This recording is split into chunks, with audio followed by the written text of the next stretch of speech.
नमस्कार दर्शक मित्रों, आस्था मैगजीन .न्यूज में मैं हितेशी दवे आप सभी का हार्दिक स्वागत करती हूं। तो चलिए बढ़ते हैं समाचार की ओर। पीएम मोदी के बाद अब उत्तराखंड में चुनाव प्रचार करेंगे गृह मंत्री अमित शाह। उत्तराखंड चुनाव के लिए भारतीय जनता पार्टी ने अपने स्टार प्रचार को मैदान में उतार दिया है और अब पीएम मोदी के बाद केंद्रीय गृह मंत्री अमित शाह 11 फरवरी को दोपहर को हल्द्वानी के रामलीला मैदान में चुनावी सभा को संबोधित करेंगे। अभी तक अमित शाह यूपी के चुनाव प्रचार में व्यस्त थे, लेकिन राज्य में 14 फरवरी को होने वाले मतदान से पहले वह चुनाव प्रचार की कमान संभालेंगे। वहीं बीजेपी ने गृह मंत्री के रैली को सफल बनाने के लिए तैयारी शुरू कर दी है। वहीं रैली को सफल बनाने के लिए जिले भर से पार्टी कार्यकर्ता हल्द्वानी पहुंचे और अमित शाह हल्द्वानी में पार्टी प्रत्याशी योगेंद्र सिंह और रौतेला के समर्थन में चुनावी सभा को संबोधित करेंगे। जानकारी के मुताबिक बीजेपी ने अमित शाह की रैली को अन्य जिलों में प्रचारित करने की तैयारी की गई है और आसपास के विधानसभा के लोग भी वर्चुअल माध्यम से रैली से जुड़ेंगे। देश में पिछले 24 घंटों में कोरोना के 71,365 नए मामले सामने आए हैं।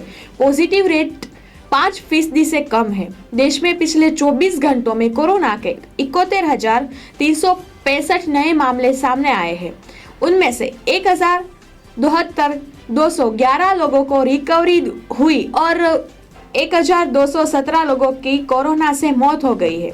देश में दैनिक पॉजिटिव रेट अब तक 4.54% है। अब तक देश में 4,24,10,976 नए केस दर्ज किए जा चुके हैं। जानिए देश में कोरोना की ताजा स्थिति क्या है। केंद्रीय स्वास्थ्य मंत्रालय कोरोना की ओर से जारी की गए आंकड़ों से मुताबिक देश में अब एक्टिव मामलों की संख्या घटकर 8,92,828 हो गई है, जिसके बाद कुल मामलों की सक्रिय दर में भी कमी देखने को मिली है और यह 2.11% हो गई है, जब तक दैनिक सकारात्मक दर 4.5% तक पहुंच गई है। साप्ताहिक सकारात्मक दर 7.57% हो गई है। कोरोना के ओमिक्रॉन वेरिएंट ने दुनिया भर में मचाई तबाही। अब तक 5 लाख लोगों की हो गई है मौत। WHO ने किया खुलासा। विश्व स्वास्थ्य संगठन WHO ने मंगलवार को देश में ओमिक्रॉन से हुई मौत को लेकर खेद व्यक्त किया है। उन्होंने कहा है कि ओमिक्रॉन वेरिएंट की खोज के बाद आधी मिलियन कोविड मौत दर्ज की गई है।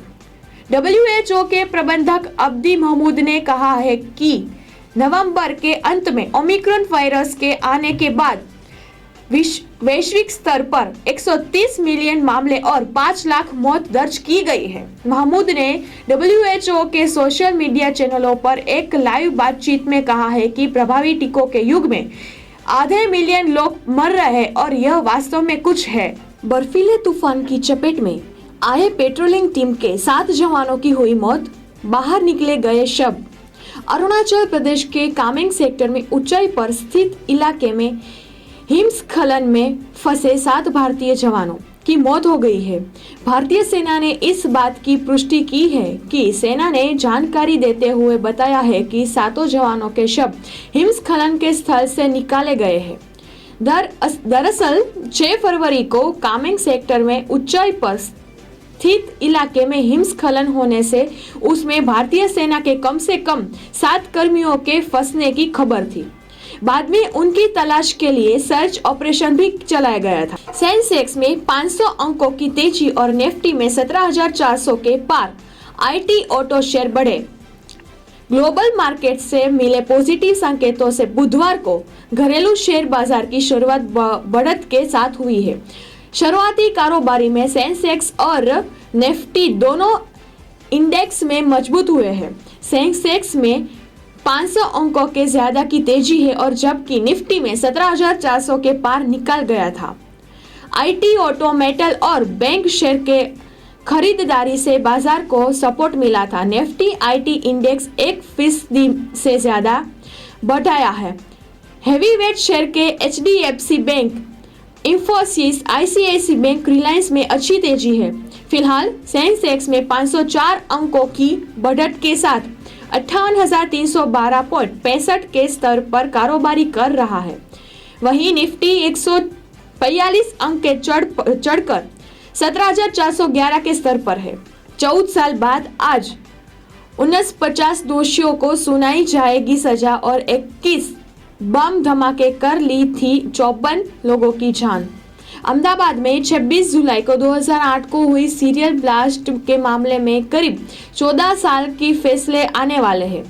बता दें कि मंगलवार को गुजरात की स्पेशल कोर्ट ने 78 में से 49 आरोपियों के यूएपीए यानी कि गैर कानूनी गतिविधियां रोकथाम अधिनियम के तहत दोषी करार दिया था। देश के इतिहास में यह पहला मौका है जब यूपा के तहत एक साथ 49 आरोपियों को सजा दी जाएगी। हालांकि इन 49 दोषियों में से एक दोषी अयाज संसद को जांच में मदद करने के लिए आरोपी में बरी कर दिया गया है। अदालत ने मामले में शहद के आधार पर कुल 29 आरोपियों को बरी कर दिया है।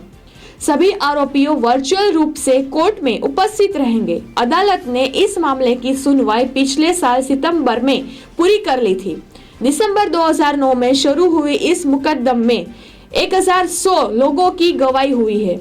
सबूत नहीं मिलने की वजह से 28 लोगों को बरी कर दिया गया है। सरकारी वकील में HM ध्रुव, सुधीर ब्रह्मभट्ट, अमित पटेल और मितेश अमीन ने दलीलें की दी, जबकि बचाव पक्ष से MM ने शेख और आदिल शेख आदि ने दलील भी दी थी। केरला 3 दिन तक पहाड़ियों की दरार के बीच वीराने में अकेले फंसा शख्स, फोर्स ने ऐसे बचाई जिंदगी। केरल में 3 दिनों से पहाड़ियों के बीच फंसे युवक को सुरक्षित निकाला गया है और उसे सीधे अस्पताल में ले जाया गया है। भारतीय सेना और वायुसेना के संयुक्त ऑपरेशन के बाद युवक को रस्सी से सहारे ऊपर खींचा गया है, जो 2 पहाड़ियों के बीच फंस गया था। केरल में 3 दिन पहले ट्रैकिंग पर गए आर बाबू नाम के इस युवक का पैर फिसल गया था और वो 2 पहाड़ियों के बीच फंस गया था, जिसके बाद बाबू खुद ही इस दुर्घटना की सूचना नीचे उसका इंतजार कर रहे थे। केरल के पलक्कड जिले में ट्रैकिंग पर गई बाबू पहाड़ी में इस कदर फंसे गए, यह घटना जीवन भर भूली नहीं पाएगी। आर बाबू के गिरने के बाद पहले तो उसके साथियों ने उसे बचाने की बहुत सारी कोशिश की थी, लेकिन जब वो सफल नहीं हुए तो उसकी सूचना स्थानीय प्रशासन की गई थी। सोमवार रात तक सफलता नहीं मिलने के बाद मंगलवार को फिर कोशिशें की गई पर सफलता नहीं मिली। धरती का स्वर्ग देखने उमड़े पर्यटक कश्मीर के प्रसिद्ध गुलमर्ग में स्काई रिसोर्ट में हजारों पर्यटक देश भर से कुदरत के बेहतरीन नज़ारे देखने के लिए आते हैं। इस साल अब तक करीब 6.34 लाख पर्यटक ने कश्मीर की यात्रा की गई है, जिसने पिछले 8 साल का रिकॉर्ड तोड़ गया है। बता दें कि इसमें 4 लाख पर्यटकों ने गुलमर्ग का दौरा किया है। कश्मीर में इन दिनों हर रोज लगभग 3-4 हजार पर्यटक आते हैं और ज्यादातर गुलमर्ग जाना पसंद करते हैं। राष्ट्रपति पुतिन से मिले इमैनुएल मैक्रों। यूक्रेन को लेकर गतिरोध बरकरार है।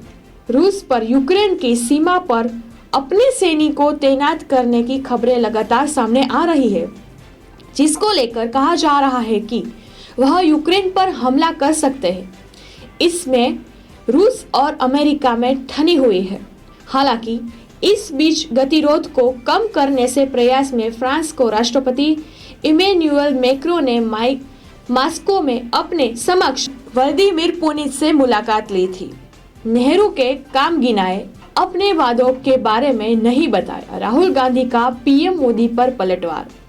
कांग्रेस और भारत के पहले प्रधानमंत्री जवाहरलाल नेहरू के खिलाफ प्रधानमंत्री नरेंद्र मोदी के हमले पर पलटवार करते हुए कांग्रेस नेता राहुल गांधी ने जवाब दिया है। उन्होंने मंगलवार को कहा है कि उन्हें अपने परदादा के लिए किसी से प्रमाण पत्र की जरूरत नहीं है। गांधी ने कहा है कि प्रधानमंत्री जितना चाहे कांग्रेस और नेहरू को दुरुपयोग कर सकता है, लेकिन उन्हें अपना काम भी करना चाहिए।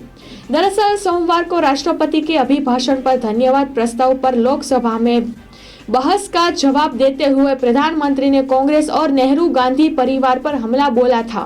राहुल गांधी ने कहा है कि नेहरू जी ने देश की सेवा की, मेरे परदादा को जो करना था वह कर दिया है।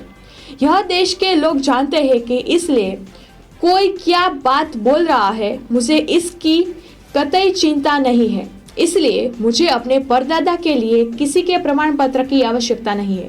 राहुल गांधी ने मंगलवार को संसद के बाहर संवाददाताओं से ये सब बात की थी। समाचार और देश विदेश की माहिती देखने के लिए आस्था मैगजीन.न्यूज़ को लाइक करें, शेयर करें और सब्सक्राइब करें। સંસ્કારોનું સિંચન કરતું પારિવારિક મેગેઝિન એટલે આસ્થા ગુજરાતી મેગેઝિન અને ડિજિટલ વેબ ન્યૂઝ પોર્ટલ. આસ્થા સમાચારોનું સચોટ માધ્યમ. વધારે માહિતી માટે વિઝિટ aasthamagazine.news.